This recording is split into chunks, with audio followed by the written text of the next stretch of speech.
नमस्कार, आप देख रहे हैं न्यूज़ 9 भारत और मैं हूं आपके साथ अशोक चौहान। देश और दुनिया की तमाम खबरों पर आइए डालते हैं एक नजर। उत्तर प्रदेश के गोंडा जिले के तहसील क्षेत्र तरबगंज के अमदही ग्राम पंचायत में स्थित अष्टावक्र ऋषि का आश्रम अपनी ऐतिहासिकता और पौराणिकता के लिए प्रसिद्ध है। कहते हैं कि यहाँ पर रहने वाले किसी भी जीव की कभी भी मृत्यु नहीं होती। यहाँ पर काल का आना वर्जित है। ऋषि अष्टावक्र का उल्लेख सबसे पहले वाल्मीकि रामायण के युद्ध कांड में मिलता है। अष्टावक्र माता के पेट में ही थे, तभी पिता के शाप के कारण उनका शरीर 8 अंगों से दिव्यांग हो गया था। त्रेता युगीन ऋषि उद्दलक के प्रिय शिष्य कहोड़ मुनि एवं सुजाता के पुत्र थे अष्टावक्र ऋषि। अष्टावक्र ऋषि अपना आश्रम बनाकर ग्राम पंचायत अमदही में ही साधना करते थे। पुराणों में वर्णित है कि श्री रामचंद्र जी ने उन्हें अपने यहाँ अष्टमेघ यज्ञ के लिए बुलाया था, लेकिन ऋषि के द्वारा 6 माह का समय मांगने पर वह स्वयं पैदल चलकर आए और उन्होंने ऋषि के समय मांगने का कारण जानकर बाढ़ का संसाधन दक्षिण दिशा में किया, जिससे सरयू नदी में एक जलधारा निकलकर यहाँ होते हुए वापस सरयू नदी में मिल गई, जिसे वर्ण स्रोत नदी कहा जा गया, जिसमें श्री रामचंद्र जी ने स्नान किया, जो अब राम घाट के नाम से प्रसिद्ध है। वर्णस्रोत नदी वर्तमान में अपभ्रंश होकर वर्षोत नदी के नाम से जाना जाता है। कलयुग में यही एकमात्र ऐसा स्थान है जहां पर काल का आना वर्जित माना गया है। यहां पर कभी किसी जीव की मृत्यु नहीं होती। गोंडा से रहस्य के इस पूरे एपिसोड को देखने के लिए बने रहे न्यूज़ 9 भारत संवाददाता मोहनलाल चौहान के साथ। चाहूंगा इजाजत। संत यहाँ 84 कोसी परिक्रमा में आए और यहीं पर रुके और इनको कुछ दिव्य अनुभूतियाँ और उन अनुभूतियों को लेकर के ये यहीं के होकर के रह गए और पूरा जीवन यहीं पर तपश्चर्या में व्यतीत करते जी। उन्होंने बताया सिद्ध संत बाबा संध्यादास जी मिथिलांचल से आए थे, मिथिला से, और 84 कोसी परिक्रमा करने के दौरान यहाँ पर ठहरे हुए थे और इनको यहाँ कुछ दिव्य का अनुभव हुआ और ये यहीं के होकर रह गए और इन्होंने अपना सारा जीवन यहीं पर बिताया। और अंततः इनके जब कहते हैं कि जब प्राण निकलने को हुए तो इनके प्राण यहाँ पर ना निकले, फिर इसलिए इस स्थल को छोड़कर कहीं दूसरे स्थल पर पहुँचते हैं, तब जाकर गाँव के दक्षिणी छोर पर पहुँचते हैं, तब जाके इनके शरीर से इनका प्राण अलग निकलता है। क्योंकि यहाँ की मान्यता भी है कि यहाँ पर जो भी व्यक्ति रहते हैं उनके शरीर से प्राण अलग नहीं हो पाता। ऐसी ये धार्मिक मान्यता है, ऐसी दंत कथाएं हैं। आज भी इस स्थान का ये महत्व है कि जो भी लोग यहाँ कुछ भी मान करके जाते हैं उनकी मनोती निश्चित है कि पूरी हो। जितने भी उनके सकारात्मक दृष्टिकोण से जो भी मानता जिस किसी ने भी माना है उनकी सारी मनोतियाँ पूरी हुई है और पूरी होने के बाद यहाँ जो भी उन्होंने संकल्प ले रखा है उस संकल्प को आकर के पूरा करते हैं। मनोती पूरी है। धन्यवाद। हम चलेंगे अष्टावक्रेश्वर महादेव शिवालय की तरफ।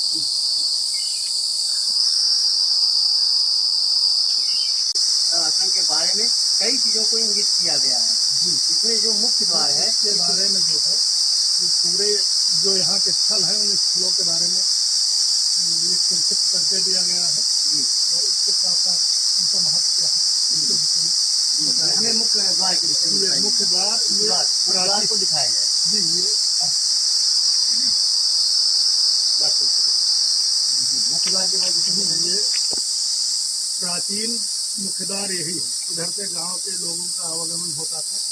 अब ये मुख्य द्वार जो है गौड़ हो गया है और मुख्य रास्ता जो है बन गया है इधर से काली माँ के स्थान पर आने वाला। आप क्या कहते हैं?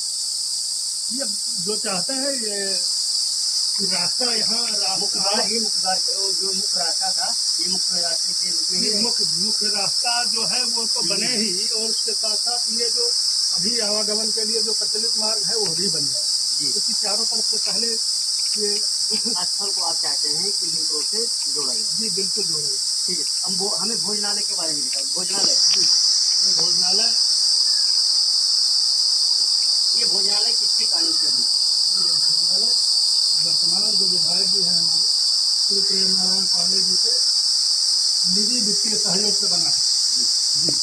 अच्छा, इनकी जो देखभाल जो क्षेत्रीय विधायक मंत्री प्रेमनाथ पांडे जी उनके सहयोग से ये भोजनालय बनवाया गया, उनके निजी सहयोग। हमारे यहाँ ये संस्था है, ये रामघाट सेवा, इसके प्रस्ताव पर उन्होंने जी हमें हनुमानगढ़ी एक इसमें बुकलेट में हनुमानगढ़ी के बारे में उल्लेख किया गया है। ये हनुमानगढ़ी की जी देखिए, अरुण कुमार सिंह जी हमको हनुमानगढ़ी के बारे का दर्शन कराने चल रहे हैं और हम दर्शन करेंगे हनुमानगढ़ी का।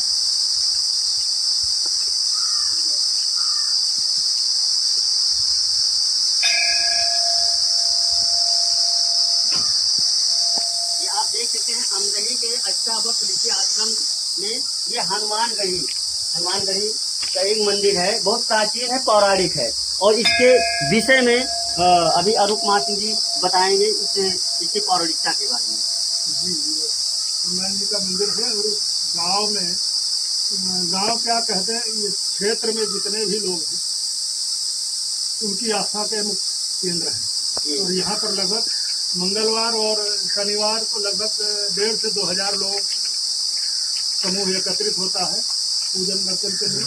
और समय समय पर जो भी कार्यक्रम आयोजित होते हैं उसमें यहाँ का कार्यक्रम का मुख्य आधार एक तरह से मान सकते हैं। जैसे अभी कुछ भी नहीं व्यतीत हुए हनुमान जयंती को यहाँ भंडारा किया जाता है और भंडारे में लगभग ये हनुमानगढ़ी की जो है मंदिर है, ये पौराणिक रूप में है। अब आ गए हैं हम जिनके नाम पर ये पूरा स्थल है, जो इसकी पौराणिकता भी है। अब अष्टावक्र ऋषि जी के बारे में पंडित जी हमको बताएंगे। और पंडित जी, आप तो यहीं रहते हैं? जय सिया राम। जय सिया राम। अष्टावक्र जी की प्रतिमा है जो आपके सामने विराजमान है। और ये बहुत विद्वान, बहुत ही ज्ञानी पुरुष क्या कहें, देव पुरुष कहें।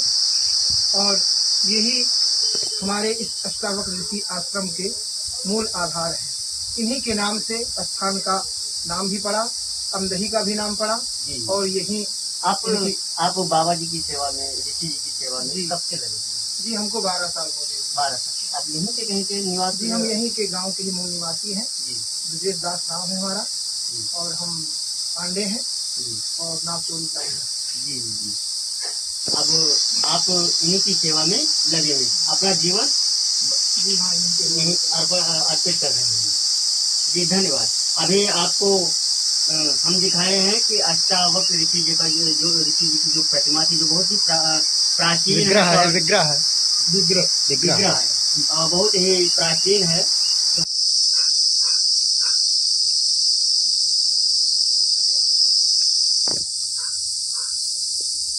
आओ फटाक से आओ, लगाओ दिव्य गौ स्तंभ।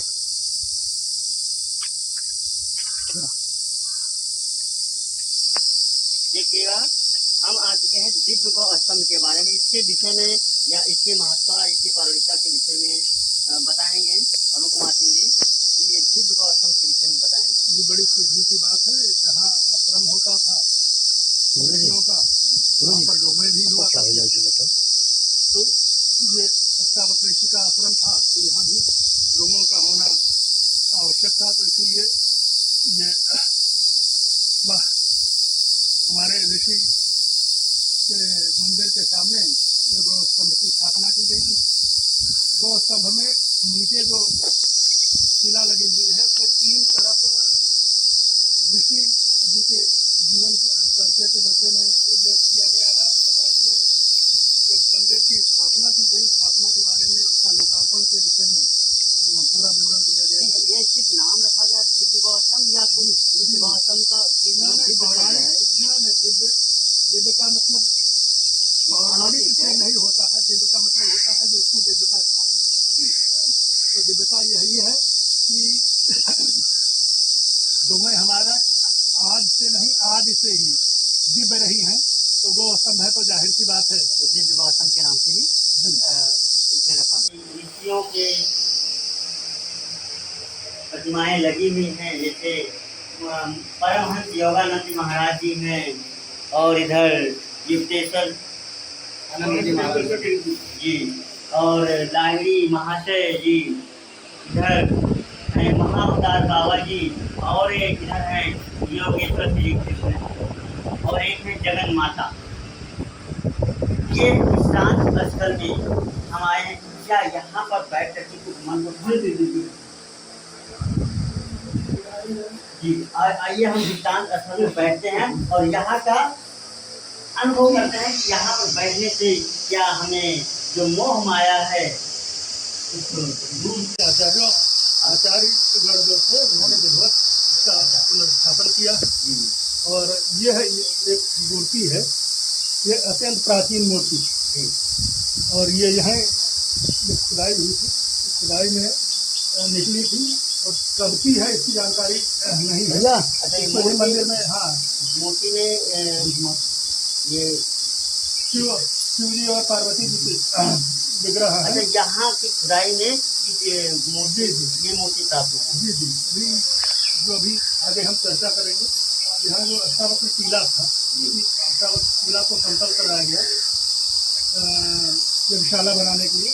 तो उसी समतल कराते समय जो मजदूरों ने खुदाई की, उस खुदाई में ये मूर्ति निकली, और वहाँ पर ये बड़ी के नीचे पिंडियाँ रखी हुई हैं, उन पिंडियों में संरक्षित किए गए हैं जो और पैसे मिले थे। बाकी किसी मजदूर थोड़ा सा उतने शिक्षित नहीं थे, तो जो भी निकला और उसको उठा करके यहीं जो नदी है जी जी, अब हम चलते हैं। यहाँ पर एक विशेषता और भी है कि सावन मास में या जब भी कोई याद होता है विशेष अवसरों पर, तो यहाँ श्रद्धालुओं के जो है भीड़ लगी रहती है, लाइन लगी रहती है रुद्राभिषेक वगैरह की।